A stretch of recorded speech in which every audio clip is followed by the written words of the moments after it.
any other employer would voluntarily turn over all the evidence to the police if it had been ripped off by its own staff. What is the Prime Minister hiding? Well, yesterday, yet another day where the government can't do anything because they won't hand over these documents that are linked to the SDTC scandal, where 400 million? $400 million, 400,000 sounds a lot to me.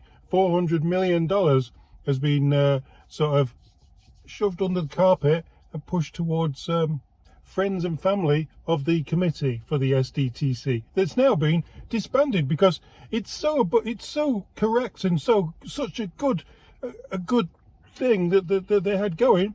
They had to get rid of it. Yeah, so there's something wrong then, isn't there? If you have to get rid of, if you got a committee set up by people and all of a sudden you have to suddenly stop that committee, there's definitely something going on there. And we know there's something going on there. And the government are now almost, I think it's 9 days into this, where they won't hand over the documents.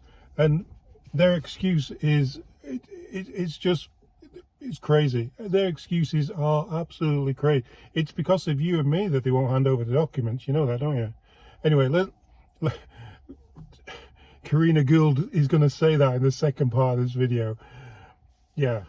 So let's listen to Pierre first. Just highlighting what he wants and when he wants it. We want documents. When do you want it? We want it now. We want documents. When do you want it? We want it now. No. It is therefore highly unlikely that any information obtained by the RCMP under the motion where privacy interests exist could be used to support a criminal prosecution or further a criminal investigation. This is a $400 million scandal involving Liberal appointees giving millions of dollars to their own companies, and the minister's story is now changing. Yep.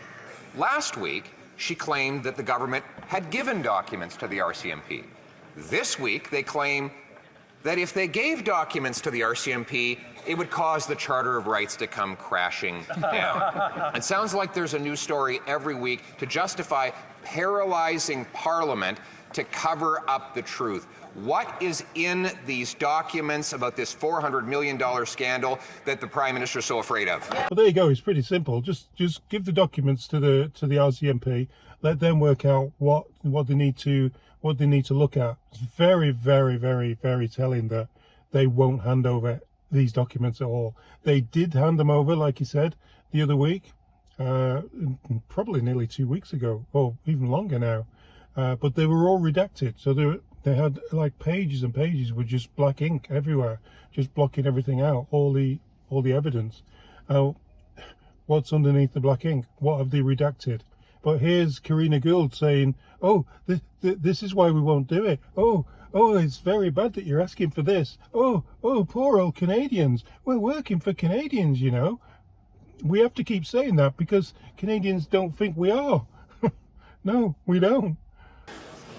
This is a typical witch hunt from the leader of the opposition to go after people who have nothing to do with this.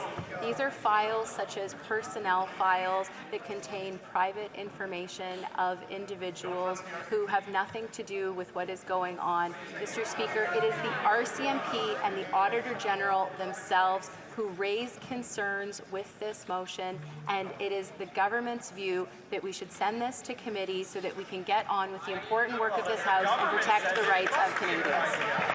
It just boggles my mind that the same government that froze bank accounts during the convoy and froze accounts of people who wanted to give money towards the convoy, like who wanted something, Canadians wanted something, are now saying that they're trying to protect Canadians. What? Anyway, it's going to be ongoing for a while. It might bring down the government. We don't know. Well, we've just got to see what happens with that. I think what could bring down the government is probably what the Bloc are doing with the pension increase, which is for everybody in the whole of Canada, which is unusual for the Bloc to do. By including the whole of Canada, it's probably a good way of getting more Canadians on their side, I think. It's just my point of view. What do I know? You guys will put me straight in the comments, no doubt.